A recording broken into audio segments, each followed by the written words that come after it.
Welcome to the Experts in Sport podcast, brought to you by the School of Sport, Exercise and Health Sciences at Loughborough University. I'm Dr. Stuart McErlain-Naylor. I'm joined by Dr. Judd Kalkhoven from Western Sydney University in Australia to talk about misconceptions in sports injury research and some potential solutions to ensure the research can benefit athletes and everyday people.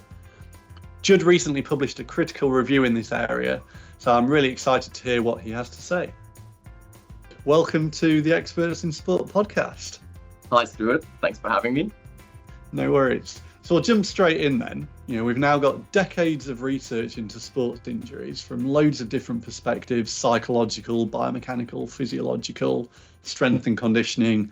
But actual injury rates, in professional sport, amateur sport, seem to be relatively unchanged. Why do you think that is, or where are we going wrong? It's a pretty heavy question first up, but I've got two different perspectives that I'll tackle this from. One is, I'm going to say, optimistic perspective, and then the other one is probably a little bit more pessimistic. So the optimistic perspective is that I actually see improvements in physical performance as a form of win from an athletic injury risk perspective. And what I mean by that is, we know athletes consistently push themselves to the limit. So if they increase their capacity, they're going to naturally take up that capacity and push themselves again to the limit, right? So just as an example of this, let's say I go into a gym and I can bench press 100 kilos, right? And I do this regularly over a number of weeks. And of course, the natural response is I start to get stronger. Then what happens is, of course, my tissues adapt. They get stronger. They can handle more weight. But then what is my response to that?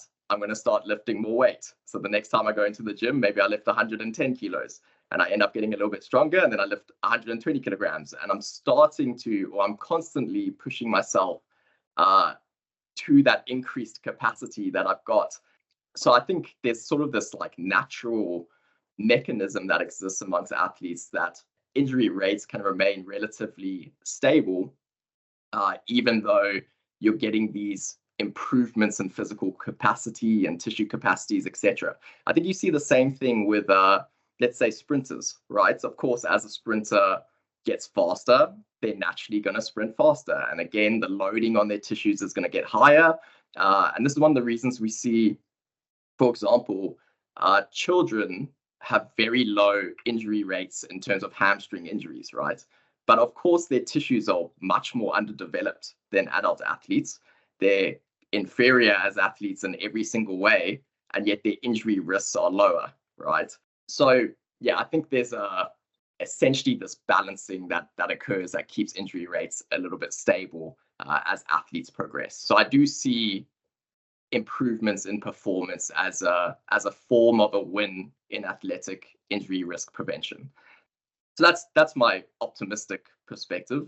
I guess my less optimistic perspective is that I think we have a measurement problem in sports science, and it's not just injury. There's other areas as well, but if we keep it to injury, I think there's an inability to measure the variables that really matter in relation to injury. And I think this is the primary reason we are yet to achieve high precision injury prediction, for example. I think our measurements are too far removed from the causes of injury to actually yield the level of precision we need in prediction to be useful for the things that we want to use it for. So I guess that's my other answer to that question. Yeah, I think we'll maybe come back to the idea of prediction and causes of injury later on. But I liked the point you were making about that kind of performance versus injury trade-off of, maybe actually, if we are seeing relatively stable injury rates despite, progress in capacity, progress in performance, then as you say, maybe that is a win. So I think, yeah, it's not necessarily where I was expecting it to go, but I think I like that we've maybe started off on a bit of a positive rather than just criticizing everything. I think just to take a bit of a step back then, you've done some really excellent work in the area of training load, tissue-specific mechanical loading, athletic injury. And I know, you've recently published a review article around some kind of frameworks and concepts in this area.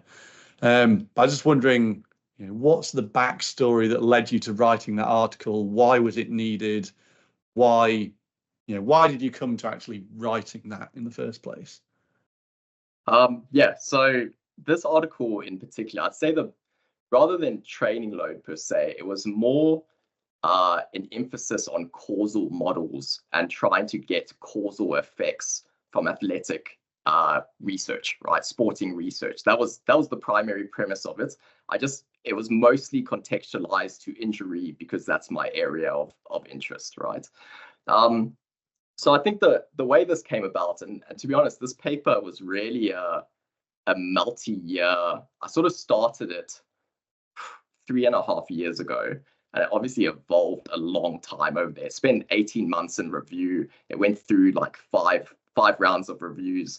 So it was really developed over a long time. But essentially the way this paper started was during my PhD, I came across a really fundamental problem to me that was, I think, one of the biggest elephants in the room when it comes to science that sort of put me in a crisis of confidence in terms of what I was doing. And what this is that the whole classic notion of association is not causation, right? So what I found was that in sports science, we're often limited to observational studies just because it's the nature of the field that we're in, right? If I want to run a randomized control trial, if I'm going to do this with an elite sports team, they're going to tell me to get stuffed. Like, I'm not going to be able to split them into groups and give half their players an intervention and the other half tell them I'm doing nothing. Like, they're just never going to do that, right? And an RCT has classically been, well, it's considered the gold standard, but it's also classically considered largely the only way for us to obtain causal effects in research. And what I mean by a causal effect is essentially the basis that we need for intervention in terms of, if I intervene in this manner, then I hope that this will change the outcome for this person, right? It's classic cause and effect. But because we're limited to observational studies, whatever research we produced, I found people were very quick to say, yes, but this is not causation. Therefore, you can't really make recommendations on how to intervene because you don't know that's a causal effect. And I sort of thought, okay, well, if I can't do RCTs in this field and everyone's going to shut down any observational research we do as not causation, then I was kind of like, well, what are we doing? Like I don't really get the point of science here. Like it left me really lost because the whole point of this is so we can intervene to help people. Like, I want to intervene to prevent injuries. I want to intervene to help people, improve performance or whatever it is. But the other thing that I was really struggling to reconcile was that association is actually sometimes causation, and I found it very gaslighting. I only knew this after the fact, but there was like this gaslighting element to people saying, but association's not causation, but only an RCT is causation, because I'm pretty confident that we understand the causes of many things without ever having an RCT, right? And an example that I like to give of this is, I'm from South Africa, if anyone picks up my accent, so I'll give an example relevant to that. But I know that if I go and try and pat a lion, right, it's probably going to cause my death. And to say that that's not causation when a lion's eating me, like, it just seemed extremely gaslighting to me, because it clearly is. Like, if I drink cyanide, I know that's going to cause my death. And if I didn't know that, we'd probably all be dead, right? If we didn't know this, we'd be dead. So there's examples where it was clearly causation. And there was a logic through which we can determine causation that isn't necessarily an RCT. So, for example, I would develop a causal model of the world based on my observations. So in this example of a lion, it's not simply I need an RCT where, I split people into groups and I start feeding people to lions or whatever to get that causal effect. I can make a whole bunch of observations around this phenomenon and piece them together to explain the system. So, for example, I can say, okay, I know that lions eat meat. I've seen lions hunting in loads of animal documentaries. I've been in the wild. I've seen them. I know they have sharp teeth. I know that sharp things cut into me. I know if, a knife or whatever it is, if I get stabbed, that's going to lead me to die. There's like a whole bunch of observations in the system where you sort of put 2 and 2 together, and I can say, if I try pat this lion, it's probably going to cause my death because it's got sharp teeth and it eats meat and like all these other observations, right? So the fact is an RCT is not the only way to determine causation. There's another way to do it through observation. And so what just sort of led me... Just to jump in a moment there, what would, I really like that lion analogy, but what would the sports injury equivalent of that lion story be? Oh, I think sports injury is a lot more complicated. So I'm mapping that out in my work, but it's not a as obvious example as the lion. I guess actually no, I can't think of an example where things it won't be as obvious, but one thing that really troubled me when I was looking at injury research, and this is kind of in the association is not causation basket, but I knew there was an underlying logic here that I understood the logic, but I didn't have the knowledge to really explain it, which was, again, going back to those children having underdeveloped tissues relative to like elite sprinters, and yet children never tear their hamstrings, but elite sprinters do. And I sort of knew that, like, if I ran a study on an association, all these tissue characteristics that would be associated with stronger tissues of the sprinter would inevitably be associated with an increased injury risk because more elite or older adults tear their hamstrings more. So there was an underlying logic there that I was trying to reconcile, but I knew that it didn't make sense, and I was basically applying causal logic to that. So yeah, it probably doesn't really answer your question so well, but it's essentially another application of that type of causal logic to a problem. Actually, I'm going to change it. Sorry, Stuart. Go a for perfect it. example of this is Pep Guardiola in soccer, right? So how many RCTs does Pep Guardiola run in his life? Probably 0. Might not even know what it is. But I would never argue that Guardiola doesn't know causation within football. He would have thousands and thousands and thousands of hours of observing soccer, observing patterns that play out, doing little experiments, etc. And if we were to test his causal understanding relative to RCTs, I think we would be amazed at just how good a lot of his causal assumptions would be. So that would be my applied sporting application, where I would never argue that he doesn't understand causation across football, because he's clearly revolutionized football. Now that's the difference between a good coach and a bad coach, though, because a bad coach might think they know the causes of the system, implement it, and all their assumptions are wrong, in which case it goes very badly, right? But if you look at the guys right at the top, I think they've learned a lot about how the system functions, and they apply causal logic to it.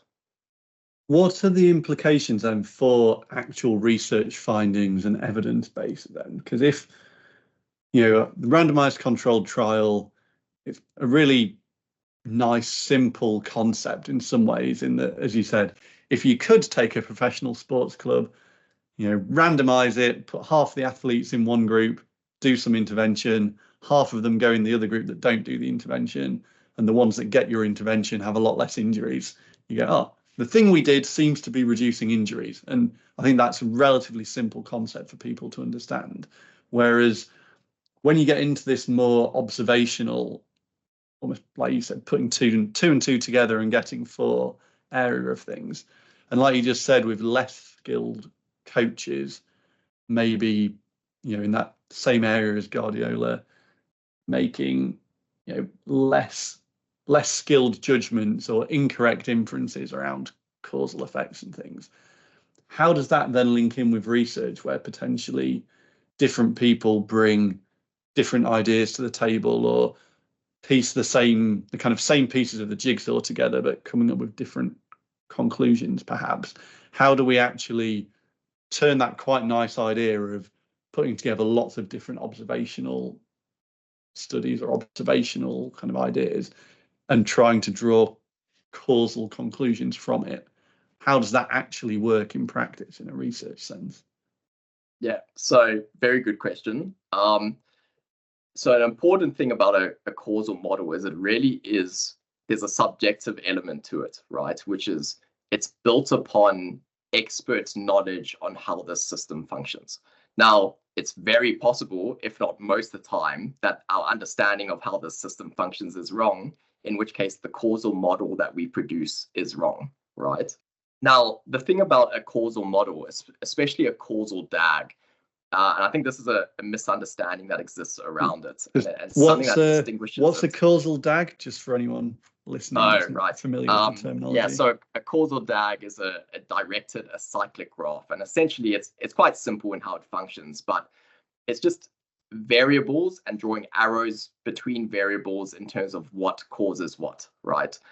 So let's say lion eating me causes my death, right? I would draw an arrow from lion eating me to causing my death, right? That's the simple premise of it. But you just start to map out the system with a series of essentially variables and arrows, right? But that's causal DAG. The way that it's quite different from a framework, let's say, is that it's really a complex mathematical tool.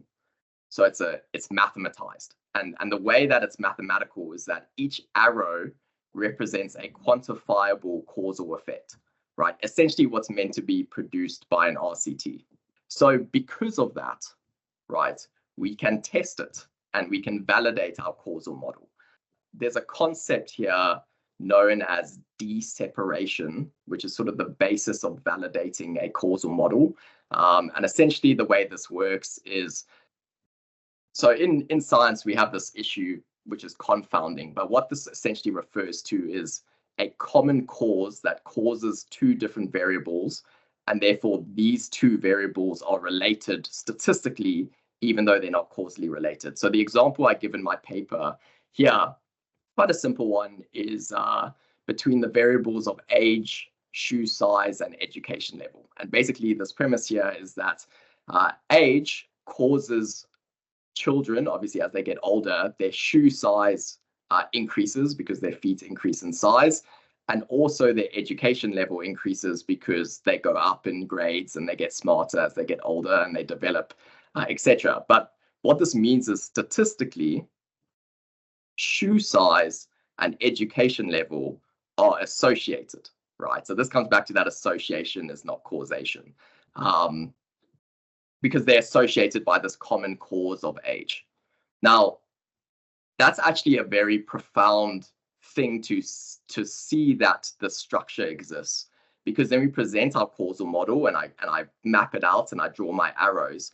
And based on my causal model, because there's no causal arrow going from shoe size to education level, if I control for age in my study, that association should vanish based on my causal model, right? Those two things should not be associated if I have controlled for the confounder, which is age. Now, if I control for age and those two things are still associated, then I know my causal model is wrong. So this is assuming that we have sufficient statistical power in our study and no measurement error and that sort of thing that might also affect it. But let's say all of that stuff is sufficient. If I control for age and an association between shoe size and education level exists, then my causal model is invalid, right? There's something I'm missing. So that's the general premise of how we validate a causal model. Now, obviously, it gets a lot more complicated when you have a lot more variables in there. But based on that foundation of its statistical independence, when two things are not causally related and you've sufficiently controlled for the bias, we begin to validate our causal model. So that's how we decipher over time good causal models from bad causal models. Is basically how well they drive our outcomes, how well they relate to the evidence that we produce.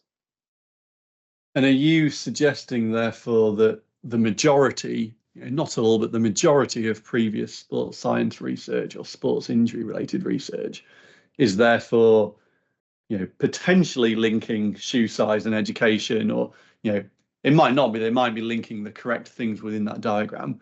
But the point is that without that diagram, or without that kind of causal framework in mind, they could be linking shoe size and education rather than including age. And it's kind of, is that where you're saying this limitation comes in with previous research, that it's just, you're looking at one arrow within this much bigger picture, and that's potentially why it leads to incorrect interventions or ineffective interventions, etc. Yes, so that's definitely a massive part. So the fact that no causal models really exist, I mean, I'm obviously working on it to try to develop this, and I've provided some examples in my papers. But essentially, you're right? We do an observational study. There's no causal model within the study, so we don't actually know what to control for. And the reality is that the associations that are produced are not necessarily causal associations. In fact, they probably aren't. I would say, no, understanding with injury, they almost all aren't. And this is a problem for the purposes of intervention, right? But it's not to say that these studies are wrong, because this is essentially the basis of exploratory research, right? Which is the very first step. So the fact that I run a study where I go, okay, I think these two variables are related in some way. I don't really know how, like I don't know the system, but I'm going to research it and just see if there's an association between the two, right? That's exploratory research. And there's a lot of value in that, because let's say I do that and I find these two things are statistically related, right? That might not be a causal association, but there is some underlying causal reality that is statistically linking those two things. And it's our job as scientists to then try and find the causal structure that is linking these two things, right?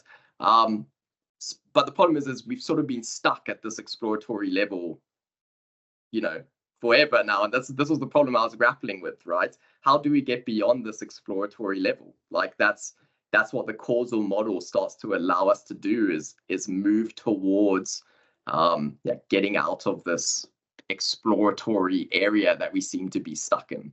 So yeah, it's not that it's wrong, it's just that it's a weak level of evidence that's really scratching the surface of the scientific method. Like it just gives you an exploratory association and that's it. And that's not that useful, right? Just tells you that there's an underlying causal reality.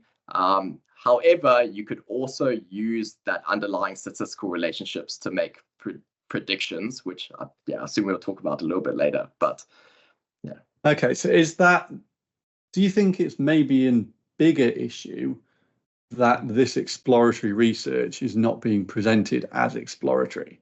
As in, if people are doing, what you're referring to as initial exploratory work to show that statistical relationship between two things, but rather than being presented as step one in this process of figuring out the bigger picture, it's almost being presented as the definitive answer.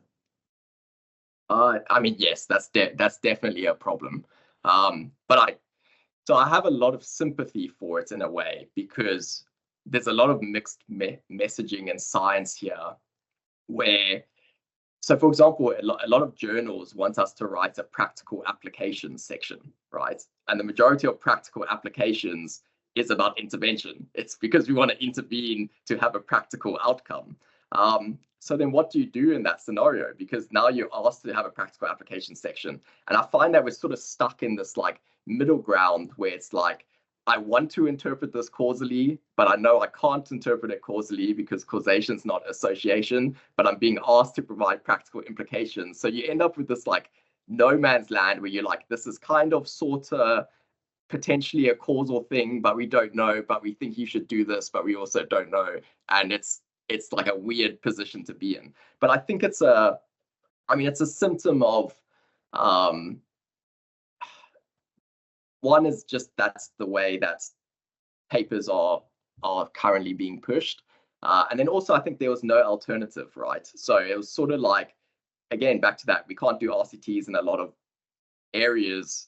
We have to do these observational studies, but like what can we use to drive it? So again, it left us with this, I kind of want to suggest this, but I don't know that I can. And then I think we ended up just interpreting it causally anyway.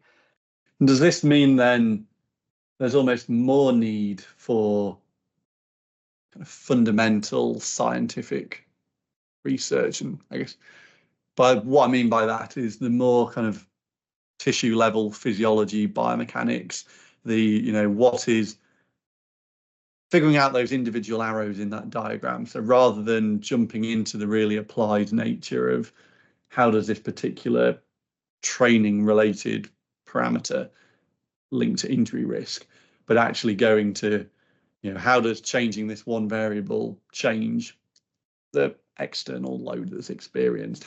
What's the relationship between this external thing and what actually happens within the body? And what's the relationship between what happens in the body and actual tissue level kind of changes? And what's the relationship between that and injury risk?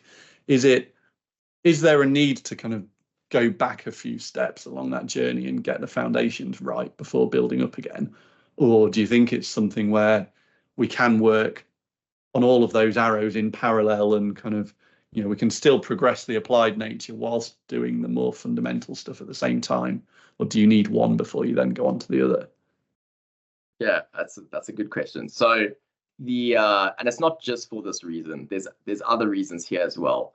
I think the big breakthroughs when it comes to particularly athletic injury research are going to happen in a lab, and then the next thing we need to solve from there is how do we transition it to a field, right? Because a lot of these things that we need to measure, these key causal variables like the mechanical loading placed on tissues and the strength and health of tissues, etc. If we can't study that in a lab accurately, I mean, we're just not doing it out on the field. And I think a big misconception people have about science is that the practical outcome is absolutely the most important thing, but it is also the last thing that comes most of the time, right? So if you look at like any of the big scientific breakthroughs, they're usually developed over decades of lab-based work that helps develop theory and measurements and all these problems that need to be solved. And then the last thing that ends up at the end of all of this is the practical outcome where it sort of revolutionizes things, right? So you think of like, ChatGPT, for example. Like that's developed over decades worth of AI development, right? Like there's breakthrough papers on AI from like the 1980s that were foundational to the development of this. So it actually takes decades until you get a practical outcome where everyone goes, oh my word, like this thing's amazing, but they don't realize what it's taken to get there.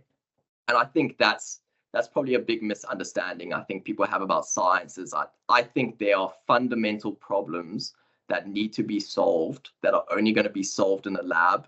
And once we do that, we can start to find solutions to bring them out onto the field. And that's going to take a fair bit of time. So, yeah. Does the intended application within the field eventually, whether it's in 1 year, 5 years, 10, 20 years in the future, influence how we should be doing things in the lab, though? As in, do you envision situations where there might be 2 or 3 different ways of solving a lab-based problem, but only one of them has the potential to actually eventually lead to something in the field? And it's kind of, should we be, again, with this kind of causal diagram of arrows in mind, should we be going back to the earlier stages of that diagram, but with the later stages still in mind? So it's kind of, how do we assess part 1 and 2 of this diagram in a way that we're confident might eventually be able to lead on to 3, 4, and 5 without hitting a roadblock? Yeah, I mean, I think that's just smart strategy, right? Like, I think the problem is, okay, how do we solve this in the lab? But then we also need to solve this out in the field, right? So keeping one eye out on how will this actually work once we get it to the field is critical as well. And that's sort of something that I've been deciphering, this exact problem that you've mentioned, where I've looked at different problems that need solving in the lab, and I've sort of chosen the one to pursue in my own research that I think has the best shot of being applied in the field. So that has definitely, or is definitely, governing my decision making on where I take my career and my research pursuits. So yeah, I definitely think that's good strategy to do that. You just need to know, you have to have a good understanding of all the different potential directions and the pros and cons of those directions. Yeah, it just takes an in-depth level of knowledge to do that well and know which direction to go, essentially. I guess there's an element of working alongside practitioners, or at least having conversations with, the people who will actually be applying that research in the real world to figure out, what that context actually looks like. And I know, you mentioned some things taking decades to have practical implication. And I know, it's not necessarily decades, but you mentioned that your recent paper had been at least a few years in the works. I'm quite interested in how your thinking developed over that time. When you first started the process of thinking about these things or working on that paper compared to where you are now. Is there anything you've changed your mind on, or anything that, where your thinking has significantly developed over that time period? Yeah, I mean, there's a few things I learned along the way. I mean, a big one for me is that I'm just constantly going through cycles of Dunning-Kruger. So I think I'm like an expert in something, and then I realize that I know nothing, and then I think I'm an expert again, and then I realize I know nothing, and it just is a continuous cycle of this. But I've sort of come to terms with the fact that I think this is how psychology needs to function so that we don't get demoralized. So it's almost like, because I think I'm really good, I pursue it, and then that illusion gets broken, and then I pick myself up again as I think I'm really good, and it sort of plays out like that. So that's one thing I've definitely observed about the process I've gone through. I think the one big thing that has guided me is so there's a quote I came across that resonated with me, and it's typically attributed to Einstein. Now, I don't know that Einstein actually said this. I sort of looked up and it's a bit murky. I don't think he actually said it, but I still think the premise holds true, which is basically, if I had an hour to solve a problem, I would spend 55 minutes outlining the problem and 5 minutes solving the problem. And I think that perspective, I mean, obviously depends on the problem, but for, I guess, injury, what I'm working on, I think that perspective is the right perspective. So if I look at my career so far, I've really spent, the last 8 years of my career outlining the problems in as much detail as I can and finding solutions to some of those problems. The ultimate solution is being able to predict injuries out in the field. And through all of that, I've started to gain a lot of clarity on potential methods through which we can do that. So now I'm at a point where I'm happy that I've outlined the problem well enough. And now it's time to start working on solutions, and I have some ideas on where I want to take that. Yeah, that's it's making me feel better about the drafts I've got that are multiple years in the works, or the things making steady progress where every time you return back to it, your thinking's changed slightly and developed slightly. And I guess, like you say, it's a good thing overall, and it will get there eventually. I have so many unpublished papers, like the amount of different drafts of papers that I've been sitting on for like 4 or 5 years. It's just the nature of it, right? Your thinking changes over time, like it happens. Yeah, definitely. And where, this idea, as I'm picturing it in my mind, of arrows, all over my screen of different things potentially related to other things, where at the end of it, you've then got, I guess, either a performance or an injury-based outcome. Based on what you said about the need for research to maybe fill in some of those gaps along that journey before it maybe leads to practical application, do you think thinking about things in that way can still in itself have a practical application? So is there a benefit to people in the applied world of actually laying out in their mind what this framework would look like, and even, linked to things like training program design, use of training load metrics, etc.? How can a consideration of that diagram or that causal framework maybe help people with their decision making, even if the evidence isn't actually there yet in some of those arrows? Yeah, so Again, good question. I think applying causal logic and sort of working your way through a system is really important, just so that you know what your underlying assumptions are, and you can sort of test the viability of the things that you're putting in place. I'll give you an example of this where I've done this, and I sort of came to this conclusion that there's no ways that this could work, right? Which is, if I look at the causal pathways as to why, let's say, stress fractures develop in the shin bone, right? I know that this is due to cumulative forces placed on a bone that fatigue it mechanically over time until it develops microcracks. And I go, okay, where do these forces come from, right? Well, it's a combination of like impact forces, but the majority actually comes from muscle contraction, right? When we're running, our muscles contract on that bone, and it stresses it, and eventually it fatigues over time and cracks, right? So what I was sort of looking at the measures that we collect out in the open, things like GPS, and I sort of go, okay, well, how does this thing I'm measuring, relate to this process and the mechanisms driving this phenomenon I'm trying to study? And it's very clear to me where a lot of these things break down. So a lot of these things we're measuring, when you try and see how it's related to the phenomenon that you're actually interested in, the relationship there is just so murky. Like it's clearly something where there's just no precision, or the relationship's just not that strong, that you start to question the viability of it. So I think applying that logic is extremely important, especially when you're trying to critique the usefulness of the things you're measuring, and if it can actually do what you want it to do. Yeah, absolutely, it's very valuable to sort of go through that process and map it out like that. I think in that area you mentioned as well, or kind of technology and wearable technology development in general, there's maybe, I think I read this a bit in one of your papers, but there's almost a reversal of almost the direction things should be happening in, where, you know, instead of starting with this framework in mind and saying, how can we measure that, which leads to that, which leads to that, you know, it's almost all of these metrics are available. What can we do with them? And it's almost people are starting from, almost in my mind, the left-hand side of this diagram, where you've got this metric that can be measured, and then they're going, great, where can we draw some arrows and what can we do with it?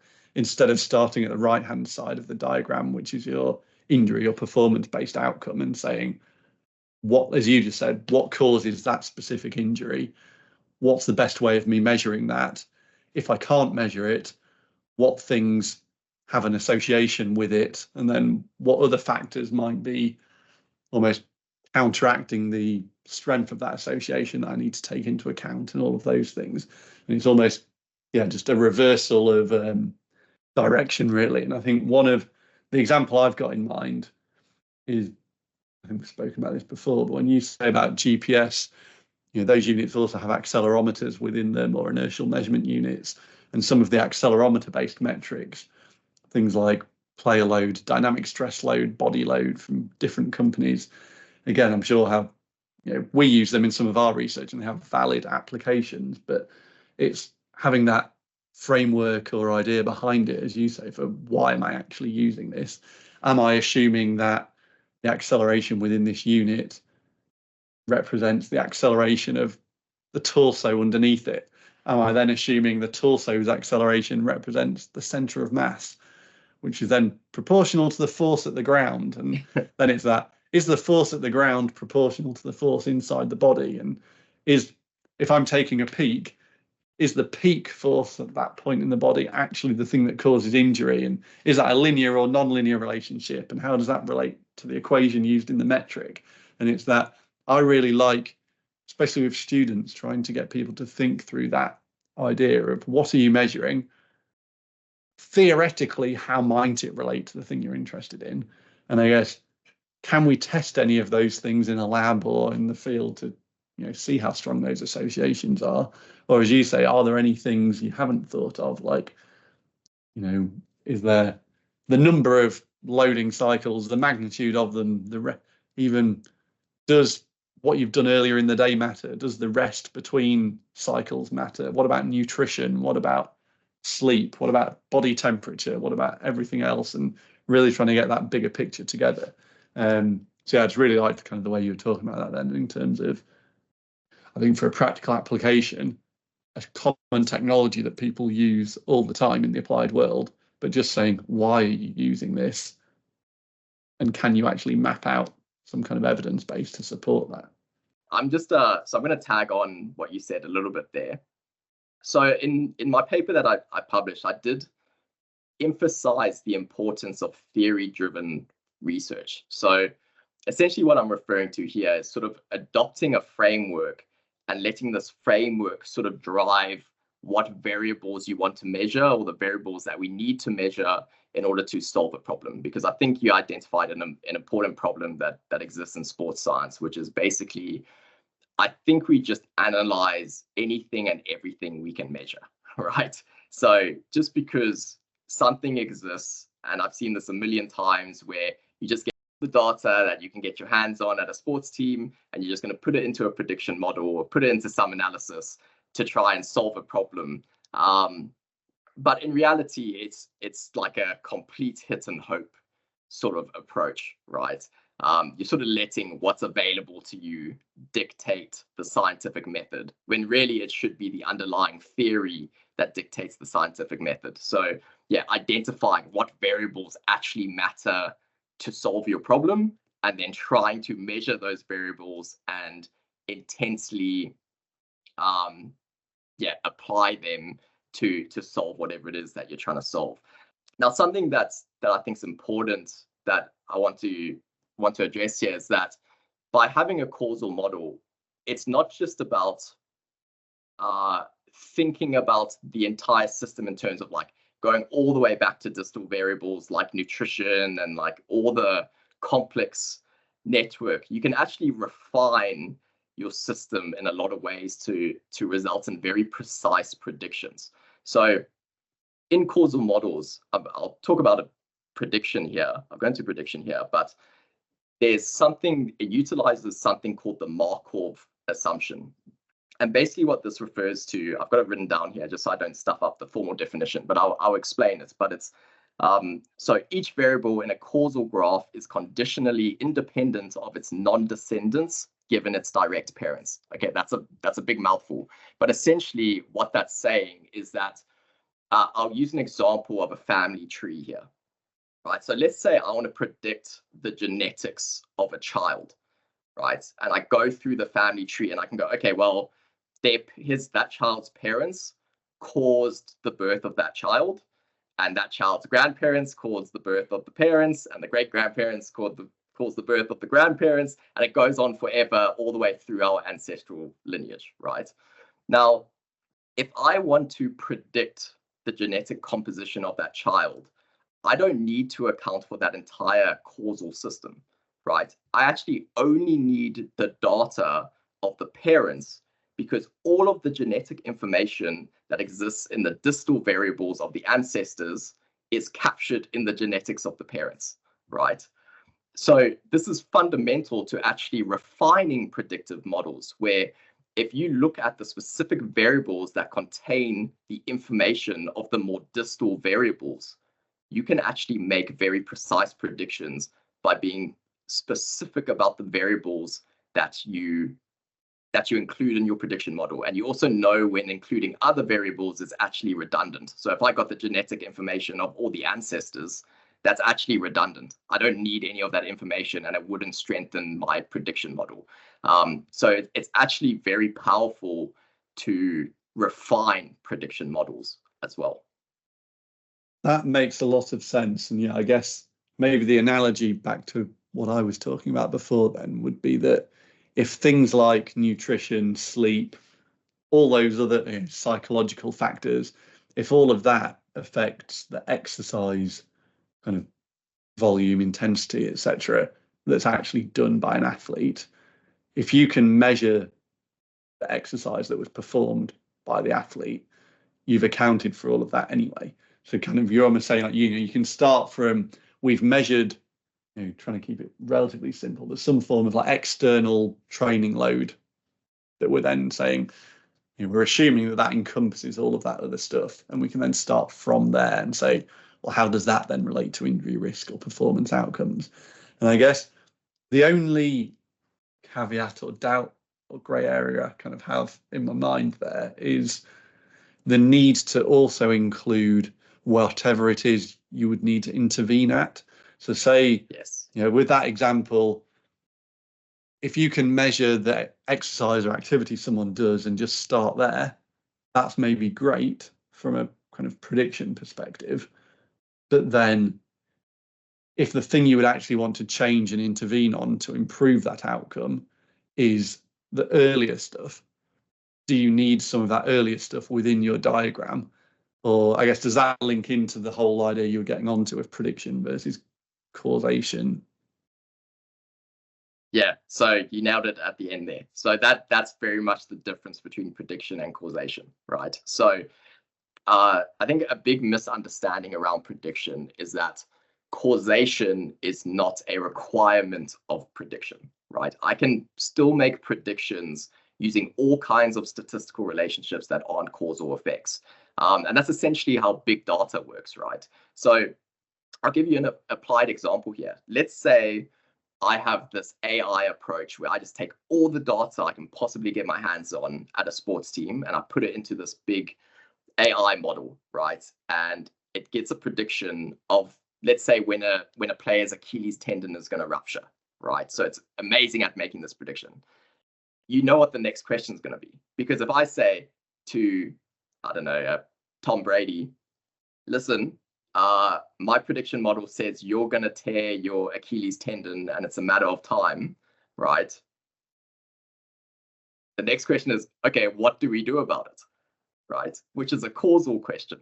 So it's actually two separate problems. Like, we could predict things, but not actually have a causal understanding of it in order to intervene. So let's assume we know nothing about tissue recovery and rehabilitation and any of that. Like, in that scenario, they'd be like, okay, what do we do about it? And I'd have to say, well, I have no idea. We just wait until the prediction model says you're fine. And I'm sure that would go down really well with the player and the staff and everything, right?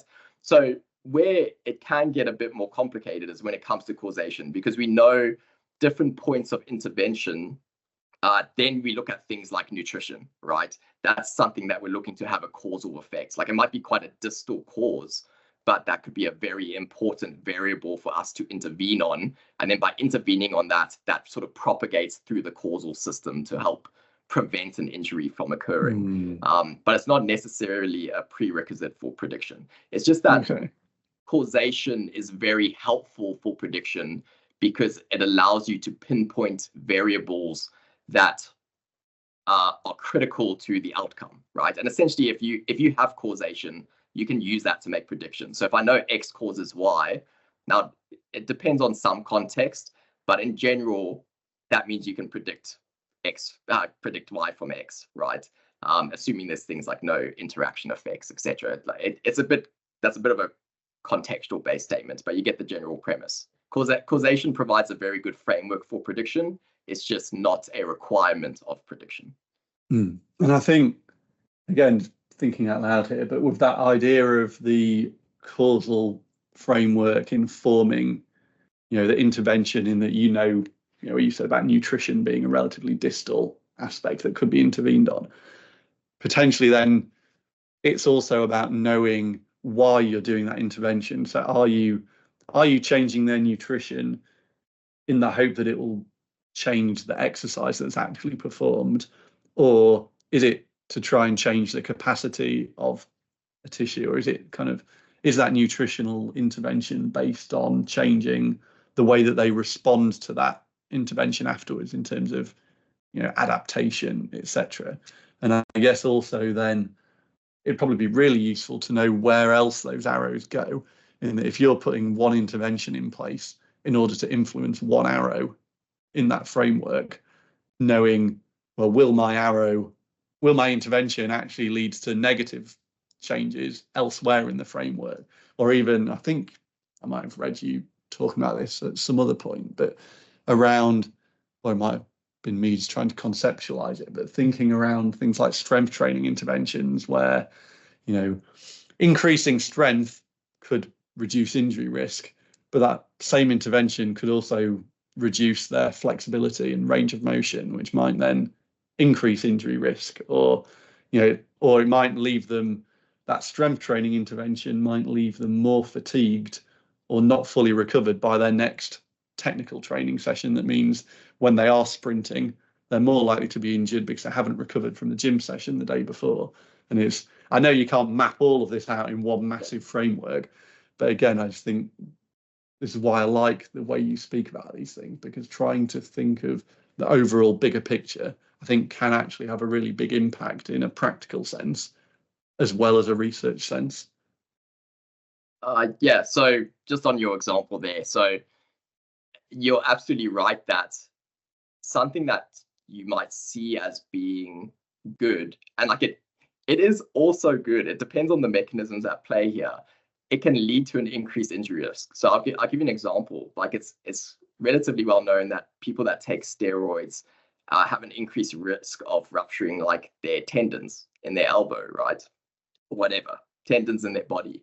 And I guess the current theory is almost like the muscle force outpaces the development of tendon strength.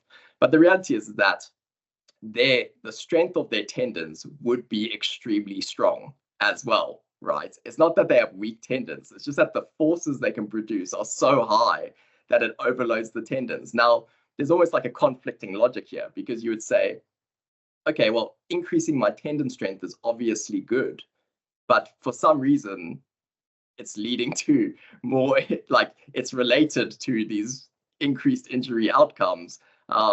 So it's sort of, yeah, by producing your causal model, you get to sort of decipher some of those problems or inconsistencies that exist that might seem a little bit confusing or paradoxical at face value. But with a bit of causal understanding, you can start to make sense of them.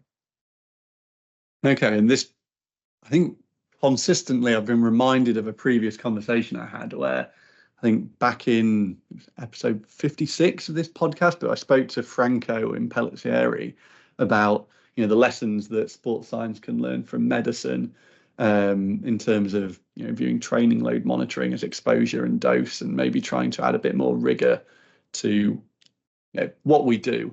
And I know you've been involved in some of that work or worked with Franco previously, so I was just wondering how has shaped some of your thinking, or how maybe the things you're talking about here do or don't fit in with this idea of internal and external training load as exposure and dose, and external leads to internal. Like, is that a form of causal framework on its own? Yeah, so I mean, essentially it's largely applying the same logic, just in a physical training capacity, right? So a big message from that exposure dose paper that I wrote with Franco and a few other co-authors was about, again, trying to relate your measures of training load to the biological mechanisms that essentially drive the outcome of interest, which is the training effect, right? So it's just trying to essentially marry your measures to the actual mechanisms driving the outcome. So it's very similar to what I've discussed. I guess my interest is primarily injury, so I've sort of done it in an injury space. Franco, I mean, he does all things, but yeah, it was essentially applying the same sort of concepts about integrating causal DAGs, etc., but just into a physical performance context. And again, it's about trying to get causal effects, trying to improve our prediction capabilities by aligning our measures more closely to causation. Yeah.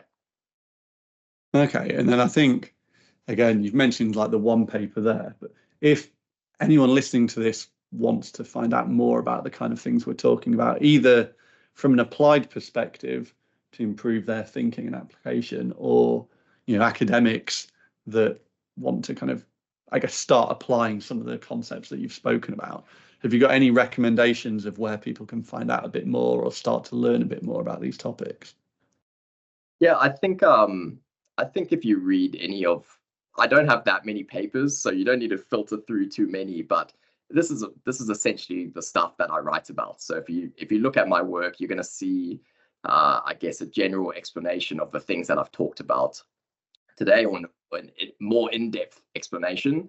Franco's work, I think if you want to get into the nitty-gritty of causal modeling, if you want to look up the work of Judd Kalkhoven, so the Book of Why is really the first, I would say, in-depth text that sort of opened my eyes to causal models.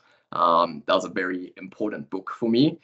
Relatively heavy. I think he's got a lighter one, which is a primer version of that. So if you don't want to read through quite a heavy book on causal models, I've heard the primer is pretty good. So that might be a good option. Or on the other side, if you want to get really heavy into it, Judd Kalkhoven has a much deeper book called Causality, which is all the mathematics, like the mathematical proofs underpinning causal models, etc. But that's very heavy. So that's only for hardcore causal modelers.